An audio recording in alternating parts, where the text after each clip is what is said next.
Okay. Making sure I am on. And let me make sure. Stacy's coming on. Hey, girl.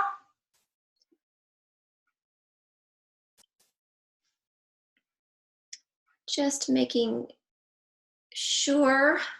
There we go. Do I need to unmute? Nope, you're good. Okay, well, I unmuted now for just a few. Okay. Awesome. Awesome. I got headphones on, so it's Got to make sure that people aren't waiting in the waiting room to get in, because that's been a thing in the past. Well, you get going and you forget they're there. Right, exactly. Doesn't take much to distract me, that's for sure. And get me just not paying attention. Okay, but I definitely have it set up correctly. So let me. All right, I am going to share my screen. And we will get started since we are limited on our time. Okay, I'm going to look for.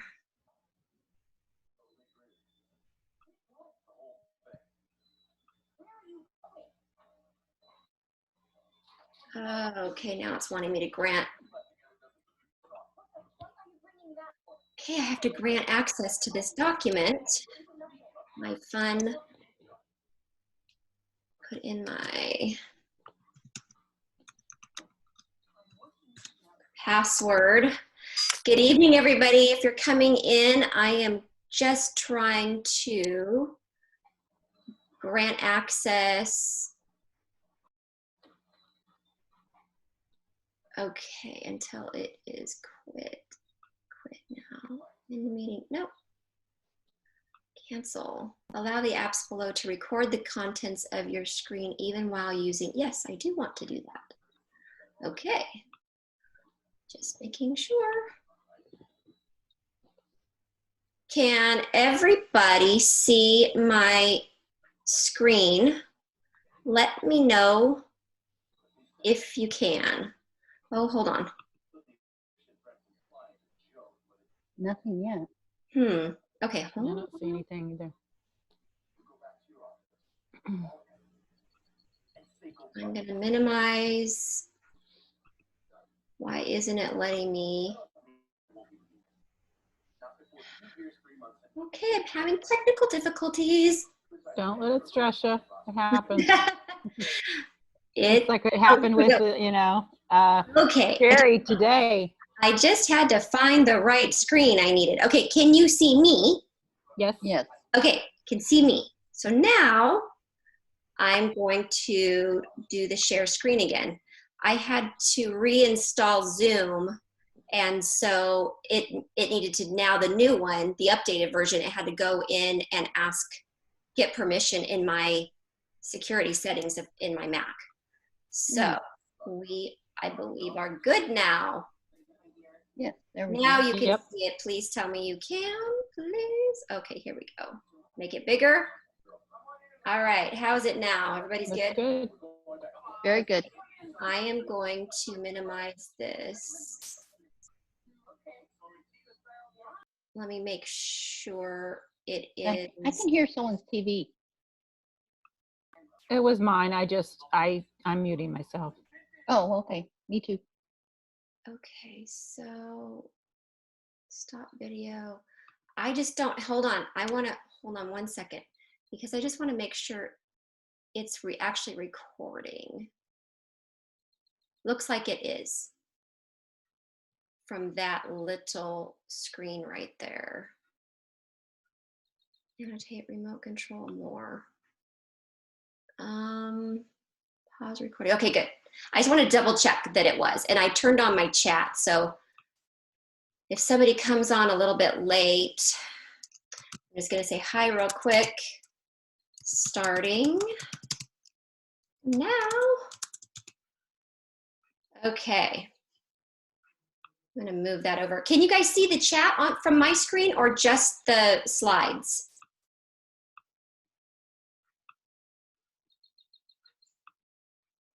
Okay.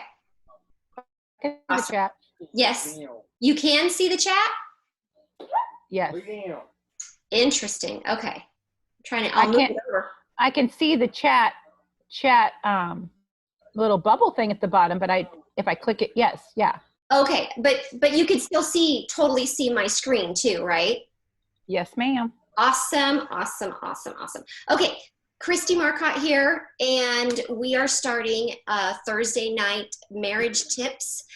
Tonight, we're going to talk about 6 tips to hear your husband's words and to understand what they mean. So we're going to get started right away.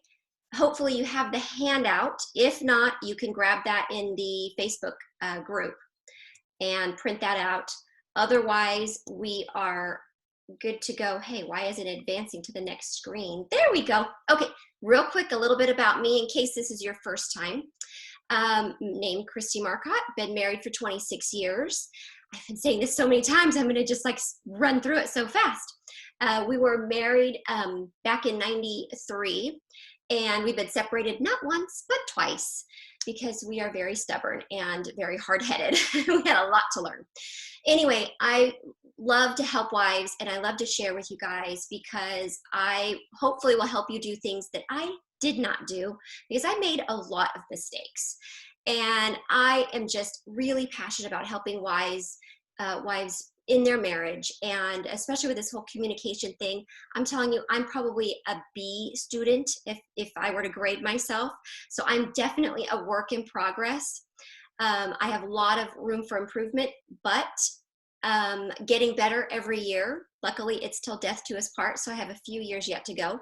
But picture of me and Brian when we got married on here, picture of us now, picture of our 3 daughters, Brooklyn, Brittany, and Brianna, and our 2 boys, our 2 little miniature schnauzers, our fur babies, Dexter in gray and Oliver in black.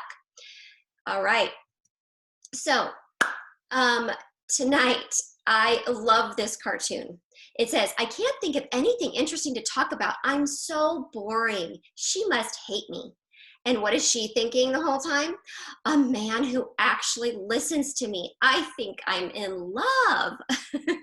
So the whole time she's thinking something totally different. She's thinking that he's actually listening to her. We don't know that, because what he's thinking is, oh, I can't think of anything to say. He's not really listening. He's thinking of, oh, I got to say something because I must sound really stupid. This is very common in marriage. I know when Brian and I talk, a lot of times the silence when there's nothing being said, I actually feel uneasy. And part of that's my personality, but I feel uneasy. Like there needs to be talking going on all the time. There doesn't need to be talking going on all the time. That's just my personality. I don't like the lack of sound. Is just kind of uneasy for me. But with communication, one person needs to be talking while the other person is listening. Talking at the same time does not go very well. 2 verses for tonight, because 1 was just not enough. Of course, I had to add 1. It says in James 1:19, which I've shared before, it says, be quick to listen, slow to speak, and slow to get angry. And I'll tell you that if you do the first 2, the last one is easy. So just focus on doing the first 2. And then Proverbs 24:3, I absolutely love this. It says, use wisdom and understanding to establish your home. Let good sense fill the rooms with priceless treasures. And that's just so awesome, because it talks about, like for us wives, to build our home, it needs to be with wisdom and understanding. So the first tip, I'm going to go over 6 tips, and then I have a little bonus at the end. But I'm going to first go over 6 tips to help understand your husband's words. So literally, you'll be able to hear him better if you do these 6 things, and you'll be able to understand what his words mean, because a lot of times there's this whole encoding, decoding going on, and we get lost in the translation. And this still happens to me.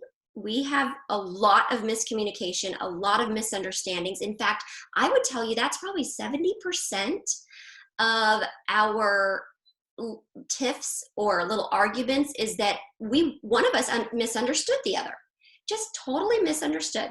And so a lot of times if we realize that's what's at the root of it, it's not that he doesn't like me and he's just trying to get at me and just trying to get under my skin.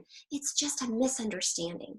And so maybe that's something that you just have to just remember when you start to argue or you have a disagreement. It could be just a misunderstanding. All right, tip number 1 is ask God for help. Duh. What's so funny is the last time I taught that, I didn't have that as one of my tips. I'm like, why don't I have that as a tip? It's been 5 tips. And I'm like, no, it needs to be 6 tips. Duh, you ask God for help. And I know we forget to do this, but a lot of times if there's communication going on and you're not really getting, you don't feel like it's really, your message is not getting across to him correctly, and you're not really understanding what he's trying to say, you can shoot a little prayer up to God. Lord, help me. You don't even have to say a word. Your husband has to not even know that you're doing it.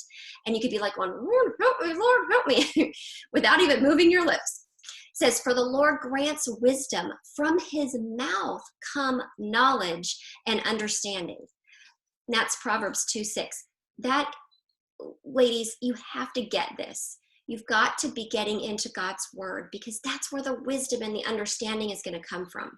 Because we alone by ourselves, we just, I can barely do it. Like I said, I'm probably a B student without, with God's help. And so I've got to get over myself to become better. But without God and without really getting his word in your heart, when you're squeezed and your husband's pushing your buttons, like I've said in the past, what's inside is going to come out. And it better be God's word. Otherwise, you're going to have a lot of arguing. All right. Again, this is your memory verse. I want you guys to memorize this verse. And it's hard to do when we're not meeting face to face. In fact, normally when I teach this in front of a group face to face, I have, and I think you guys can see me too. I might be in a little square down in the corner or something, but let me get something. I usually do this paper folding little game that I play with everybody. And what I do is I have them close their eyes, and you might do this with your husband and maybe one of your kids just for fun, to really understand and see. It's like a visual to help you see how you see things differently than he does. You close your eyes, and then there's these instructions that you go through, and you give them a white sheet of paper. And if you can see this is a white sheet of paper. And you tell them to do certain kinds of folding and tearing of corners, and you give them these certain, like 12 instructions. You read them from a piece of paper so they are the same. And then at the end, you have them take the blindfold off and have them look. And no matter what, every person's piece of paper will be torn and folded differently, because each person hears your instruction different. Maybe they started out with their paper landscape versus portrait. So those are reasons why, if they didn't ask you some serious questions, specific questions, their piece of paper is going to look different in the end, because everybody hears something different. And another thing I normally do, which I didn't bring my sunglasses in here, but I can do this with my readers, and if you guys can see me. So if I put these on, they're going to make things look different for me, because these actually have a 2.5 magnification, I think, on them. Might even be about 3. But if I wore sunglasses, everything would look dark to me. So you got to think about seeing your husband he's got his sunglasses on, you have your sunglasses on. When you're communicating, you're seeing things with a different perspective than he is. It's like having those sunglasses on. So just because you don't see it the same way he does doesn't mean that his way is wrong or your way is wrong. It's different. And so we can start listening to their words and realizing that you're going to have a lot better communication happening. The message is going to be more clear. All right, Psalm 19:14. I'm hoping that you are memorizing this verse. May the words of my mouth and the meditation of my heart be pleasing to you, O Lord, my rock, my redeemer.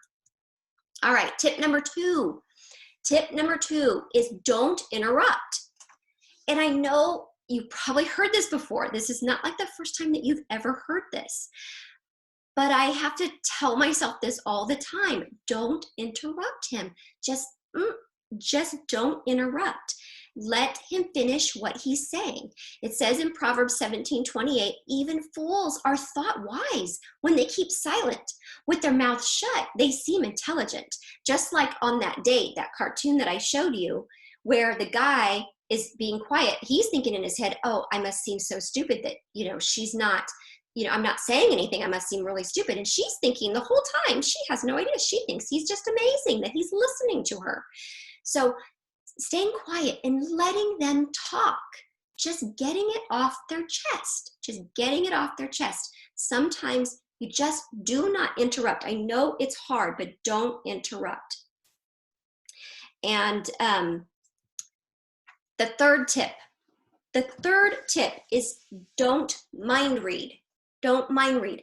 I do this all the time because I think I know my husband well enough. I know what he's thinking. I know what he's going to say. And I have been dead wrong many times. But don't mind read. It says in Proverbs 18:13, spouting off before listening to the facts is both shameful and foolish. If it had Christie's translation, it'd be shameful and stupid. So don't do it. I know you want to because you think you know what he's going to say. We don't always know what they're going to say. If we may jump to the wrong conclusion. And that's what happens a lot for me. I jump to the wrong conclusion because I have to, a lot of times when Brian and I were in counseling in the beginning, and we were pretty wounded by each other in those beginning counseling sessions, we were I was super wounded. And so any little interaction with him, I would be wounded all over again. And so sometimes that's why a separation can help in certain circumstances. Not in every situation. I would not recommend it. But sometimes that's why a time of separation can help because you're so close to each other and you're so wounded in that time that you can re-injure each other just by getting too close to them. And so sometimes the counselor would tell me, Christy, you need to just separate the tone, separate the body language, and just look up at the words that he's saying. Because so many times I'd read too much into it. And a lot of us ladies, we do that. We read too much into what he's saying. We add a lot more in than really what he's just saying. And so that, you don't mind read. Don't try to add in what you think the reason for him making that statement. And I'm going to get to the last tip, which is going to really help you to do something else instead. Instead of trying to mind read, you're going to do something else. And I'm going to share with you what that is in just a minute. Here's a great quote. It really sums it up. It says, I know that you believe you understand what you think I said, but I am not sure that you realize that what you heard is not what I meant. That one you may have to read a second time. But this is true. We believe we know what our husband meant by what he said. Many times we are dead wrong. We assume that we know why he's doing something. I don't even know my own motives sometimes. I should not jump to conclusions that I know my husband's motives. And a lot of times we react based on what we think his motive is. Not a good idea. Not a good idea at all. All right. Tip number 4. Tip number 4 is to stay focused. Stay focused. This one is really hard for a lot of us. But here's just some little things you can write down on your handout. So there's a quote that I put, actually, I think it might be coming up. Yeah, it is. How funny. It's right here. It says, most people do not listen with the intent to understand. They listen with the intent to reply. And I am guilty of this. You might be guilty of this too. If you want to put in the chat, let me know if you are guilty of this. I am guilty of this. What I'm doing is I'm thinking of what I'm going to say while he's talking. And I'm not really listening to him. I'm thinking of, I'm going to say this and I'm going to say, because I'm like making my case in my head, right? for my point. And so we are not listening to try to understand what he's thinking, understand his feelings, understand, why he came to that conclusion. We are looking to formulate the words in our head so that we've got the right response. As soon as he's done talking, in fact, we got this thing in our head that we want to say. We don't want to forget it. Hurry up and finish talking. And this is why we interrupt, because we want to get this thing out, and we don't even let him finish. And I am guilty of this. I always do this to him. I'm getting better, but this is an area that I struggle in because, like I've said in the past, we have got so many more words. I can run circles around my husband in words. And so I often just have so many things I can say. He hasn't even gotten one sentence out, and I'm already thinking of 2 or 3 that I'm ready to say. So we have to stay focused. You got to let go of your own agenda. Okay, here's another thing. You got to remove distractions. Something that when Brian and I would start talking and we get into a discussion, and this could be a guy thing, because I've heard another guy mention this. And so this really kind of, like, my little ears went, woo, that's it, or my little antennas, that I would start talking and he would start talking. It would be a little bit of a deep conversation. And Brian would, all of a sudden, I'd see 409 in his hand, and I'd see a paper towel in his hand, and he'd be cleaning the counters. And I'm like, what are you doing? We are talking and you're cleaning the counters. That would be super annoying to me. Well, if you do that to your husband, it is probably super annoying to him.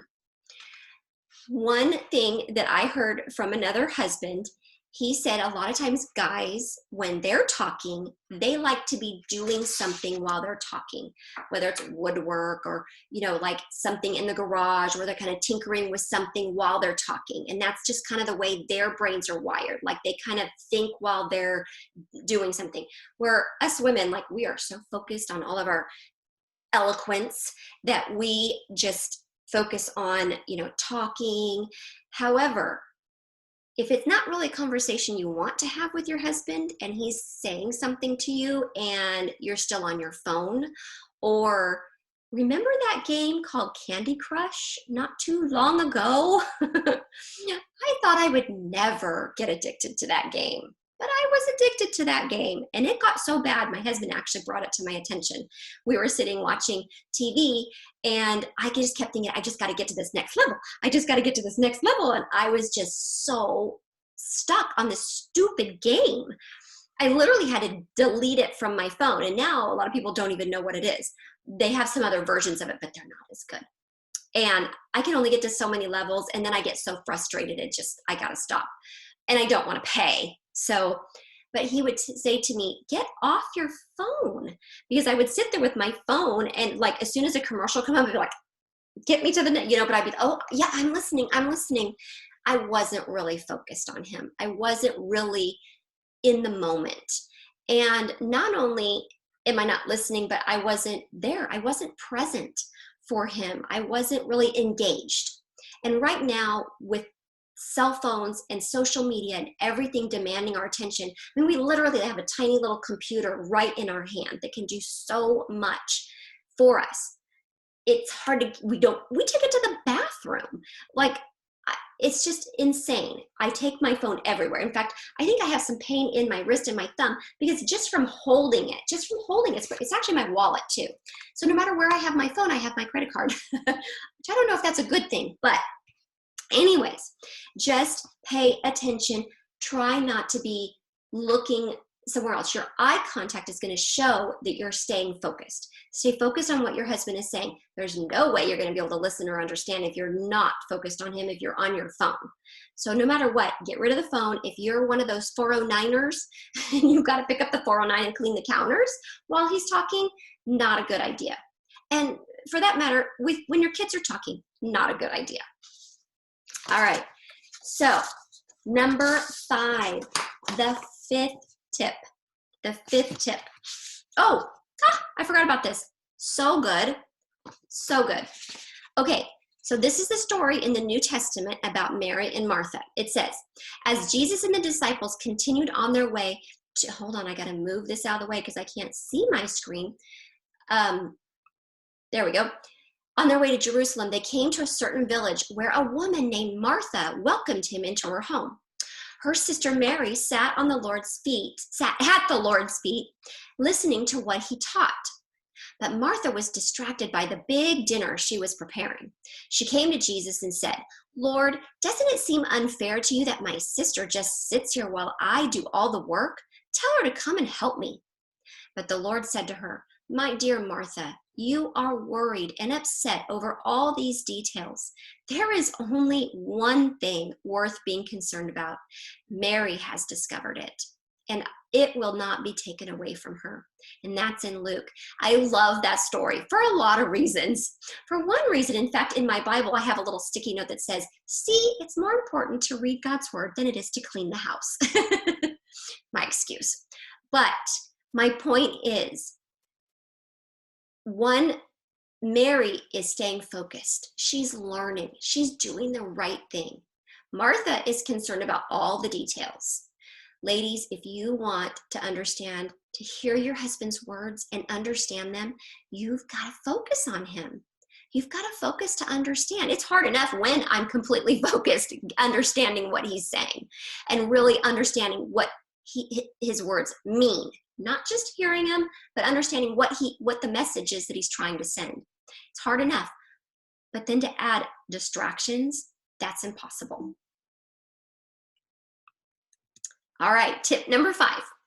Watch your body language. Watch your body language.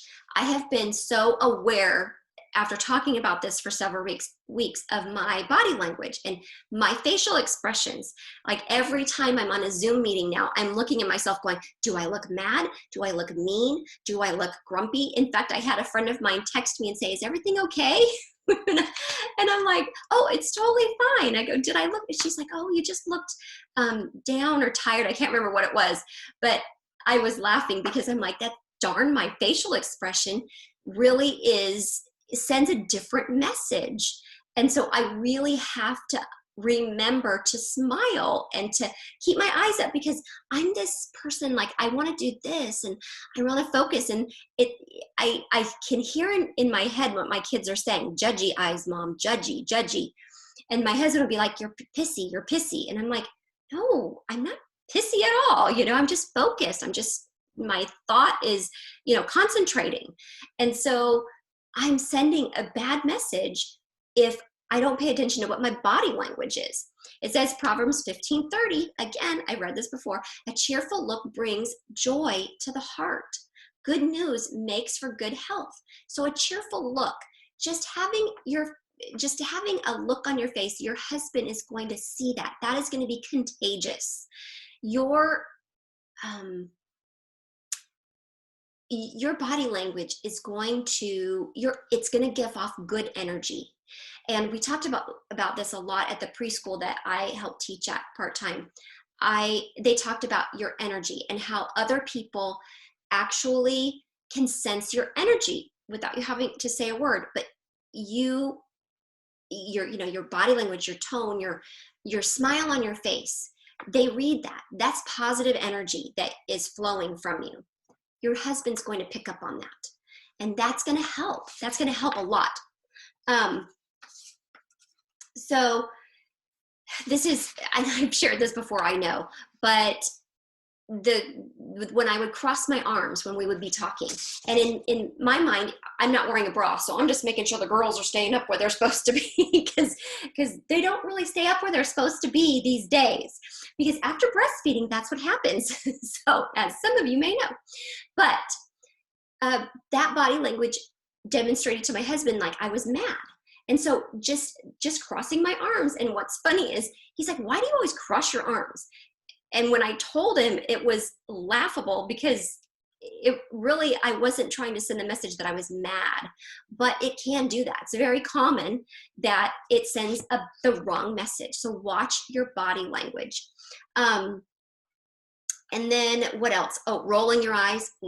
That's not good. And as you can see, I have quite a bit of expression in my face. So when somebody's talking, like I like respond with like, ooh, so Brian might say something and like my response is, clearly I would not be good at playing poker because he can see exactly my facial expression. I would lose every time. I'm going to just check the chat. Yeah, Stacy says that is exactly how my husband and his son communicate. And Michael, and yes. So we both my husband and I interrupt each other, of course. It's just human nature. We want to get our point across. And we want to make sure we want to state our case. So we have to just be careful about that and watch our body language. So important. So important. Okay. Oh, it says I'm removed from the 40-minute time limit on your group meeting. Oh my. How much? What time? What time? Oh, 7:31. I got time. I don't have a problem. Tip number 6. We have plenty of time. Okay, tip number 6 is, this is so important, ladies. So this is going to tie in to what I talked about in the beginning. So I said, instead of doing the mind reading thing, we're going to do this instead. We're going to ask clarifying questions. And I put some of these like statements in your notes just to kind of be there so you don't have to try to write it all down. So ask clarifying questions. So like, for instance, you could say, what I think I heard was, and then you could repeat what he said. You could paraphrase it. And if you got it correct, you're wanting to see if you got that correct. And I'm kind of giving you a little bit of what we're going to talk about next week, because we're going to talk about methods of communication, my 3 favorite methods of communication. But it's kind of like they call it drive-through talking. And so it's super awkward at first, but it really helps clarify what he is saying. You are saying, what I think I heard was, and you say it. And if you got it right, then he's like, yeah, that's right. Or no, that wasn't right. Another thing you could say, how does this make you feel? You sound like a psychologist. Or what I like to say is, sounds like you're really hurt, or sounds like you're really frustrated. Is that right? Sounds like you're really disappointed. Sounds like you're really like, and the important thing here, and you might want to write this down, it's not in your notes for you, is you turn a statement into a question so that you're not labeling. You are this. It sounds like you're this. Is that right? See the difference? And sometimes I'll say to him, do you think maybe you felt like, and I'll describe something, another way he felt, like sad, like you felt sad the other day. It seems like that's really bothering you. And when I ask it in a question, it's non-threatening. It takes all of the, I think, argumentative tone out of it when you're asking a question. And I don't know what it is about that, but that's so important to do. Yes, Stacy says we're so important. We need to burn this in. Yes, we do. And somebody actually had a really great idea last week in our Thursday morning group, and they suggested putting a rubber band on your wrist and like flicking it just as like a reminder when you need to say something positive, or maybe you're being critical, or maybe you're being negative or something like that. It's like to give yourself like a little warning. And I thought that was really, really great advice, because it's kind of a personal way just to keep yourself in check, a little personal accountability. So I'll run over the tips again, and then we'll do the little bonus. But the tips are, the first one, just so that, because I know you guys had to write these down. The first one is ask God for help. Duh. Number 2 is don't interrupt. Number 3 is don't mind read. Do not mind read, because you're going to be wrong and you're just going to cause an argument. And then number 4 is to stay focused. Stay focused. And I actually have ADD, and I actually take medicine for it. That's how bad it is. And I'll tell you, you don't ever get rid of ADD. The medicine just helps tone it down. But it doesn't actually get rid of it. And so I still have moments where I get distracted so easily. A person with ADD, or I guess they call it ADHD now, their brain, it's almost like it's a highway and there's so many things going at one time, and you're just idea, or thought, or point I need to make. I got point 1, point 2, point 3. It just helps slow it down. So your brain, that engine that's running, is not turned so high. So you can turn it down so you can focus on one thing at a time and not think about the 10 things you have over here and the people walking by and that kind of thing. So you've got to stay focused. And I know if you have ADHD, you know how I feel. We need a support group. All right. So I'm at 35 minutes. I want to make sure I stay on time because I want to give you the bonus that's not in your handout, but you can write it down. Oh, sorry. Number 5, make sure I go over these tips again. Number 5 is to watch your body language. Got to watch it. Number 6 is to ask clarifying questions. You're clarifying what he's saying so you can understand it.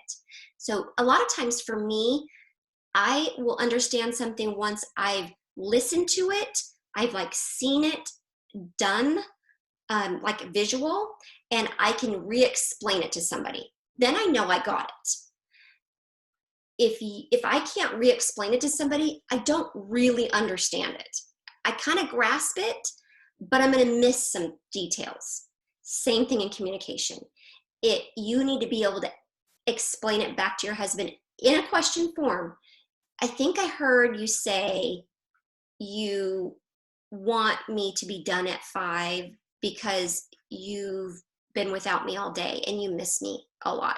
Now, you can add some of those things in. He may not say all of that, but just so that you know you're saying it back because that's kind of what you're understanding.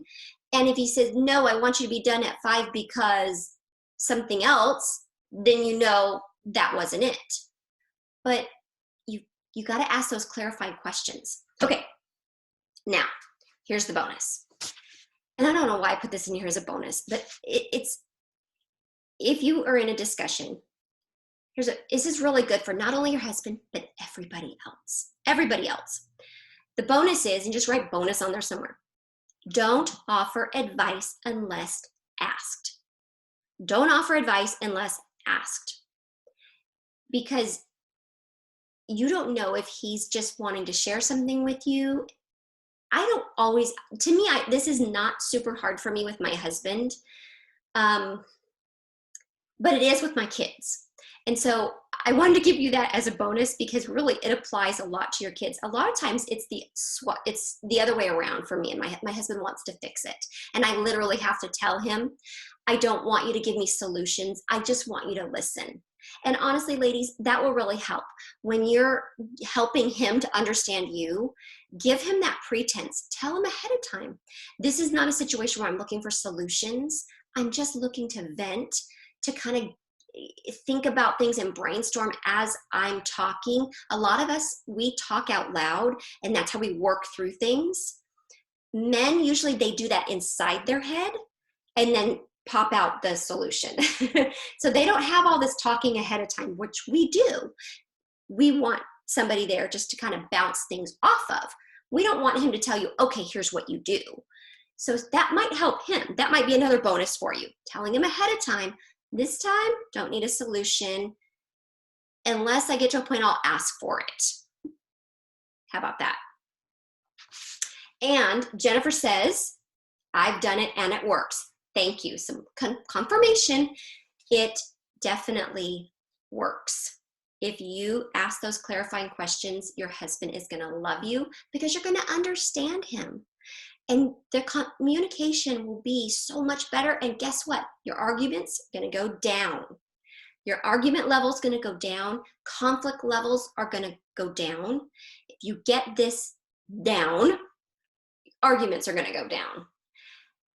And we're actually, after we get done with talking about this communication, this last one next week, I'm going to go into some weeks and do some talk on conflict resolution. So, and I'm noticing I'm at 39 minutes. So, quote for you, The worst distance between two people is misunderstanding. It's misunderstanding. So don't let it happen. You don't have to. Ladies, I'm going to be closing down shop right now because I'm seeing I'm at 40 minutes. I had no idea I get to 40 minutes so fast. All right, I'm going to let you all go. You can get to work now. You've got what you need to understand your husband, and I'll see you in the next session. See ya!